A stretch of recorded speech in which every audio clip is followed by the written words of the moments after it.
We're doing this in 10 minutes. We know how very busy everybody is. And our idea was to share some good news. That in our stress of the important work you're doing, that we wanted to find 10 minutes out of the day to just share some good news from around the country.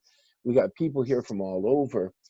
After our first one last week, we had several people that were intrigued by what was happening in Boston with an organization called Advocates.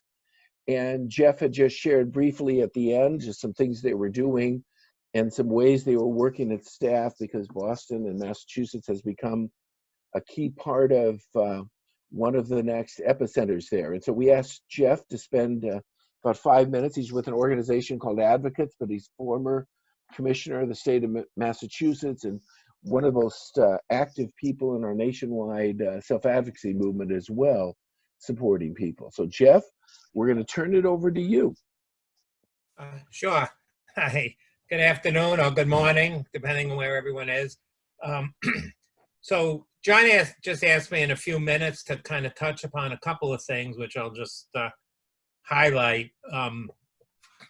So one is we made the decision, a while ago, probably, a month or so ago, that in anticipation of a growing number of people we support, particularly in more group living situations that would be tested positive, as well as staff, that we wanted to set up, 2 homes that when people were tested positive, they could move to. If, for example, they were the only one in a home that was tested positive, to try to help contain the spread and also try to support them better. So we converted a typical group home as one for 4 or 5 people. And then we did some renovations, which is what I quickly mentioned last time, in our day program space for 6 people to be able to be kind of moved to, which turned out to be the right decision. We have at least one person now living in one of the homes, and one person just moved into the space that we retrofitted. So we created 6 bedrooms in the day program space. This particular space has, it's large. It has a nice, kitchen. We actually had gotten funding for a little mini gym that we have in there. So, for people that's really hard to confine them just into a typical home, it gives them a lot more space as well. What was nice is that there was it created a nice team in terms of people really stepping up from our facility staff who went in and did the renovations needed to get the space ready. Staff who volunteered to work there. For staff who are working with people who have tested positive, we are now paying them double time in terms of their salaries, which is, I don't know what all of you have done, but we've increased salaries to all the direct support staff. But for staff working with people who have tested positive, it was a more substantial increase. And what happened last week is we were just getting the permit from the town in the day program to move people in. So that's, kind of a nutshell. I think it's relieved, at least in the moment, and slightly the, real fear of how we're going to continue to support people who are positive, as well as have staff available to support them. As more and more staff are testing positive and need to be isolated. So having the separate space really has relieved some of that anxiety. And we have one person that we temporarily moved into a hotel, but to make a long story short, when they found out the person was positive, they asked us to leave. So having our own space is good. There's another local hotel who's really offered to have individuals as well as staff who have tested positive to temporarily move there. So there's other resources, but to have something directly under our control has been has really been good.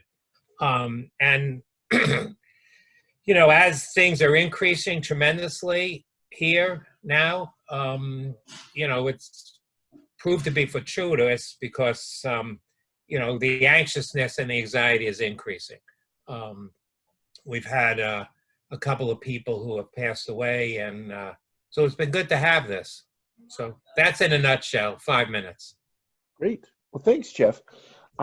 We have time for some quick questions on the chat. Maybe easier to do it on the chat as we get back to this. I know Jeff has a quick time frame coming. We wanted also, so I would encourage you, if you've got something, and Jeff, we didn't ask this ahead of time, but if you're willing, we'd be glad to share your email on the chat. Anybody that might be wanting to, Oh, sure. what you might do. One question that came in just from the brainstorm, now having done this, if there was one thing that you've learned by doing this that you wish you'd have known earlier before you jumped into this and set up the 2 homes and converted the day program space, is there one thing you wish you'd have known ahead of time that you learned from this? Well, I would say probably that we should have started the process a little sooner in terms of using the day program space. It got to a point where it got to be a little more of a crisis because we had someone tested positive. We wanted to move them in, but we didn't have the permit from the town, so it became more of a crisis situation. Although it all worked out, you know, eventually. We got a lot of support from our colleagues in the state legislature. The Senate president happens to live in the town I live in, so mentioning her name really helped get the town to move immediately, which was nice. It's unfortunate it came to that, but it all worked out.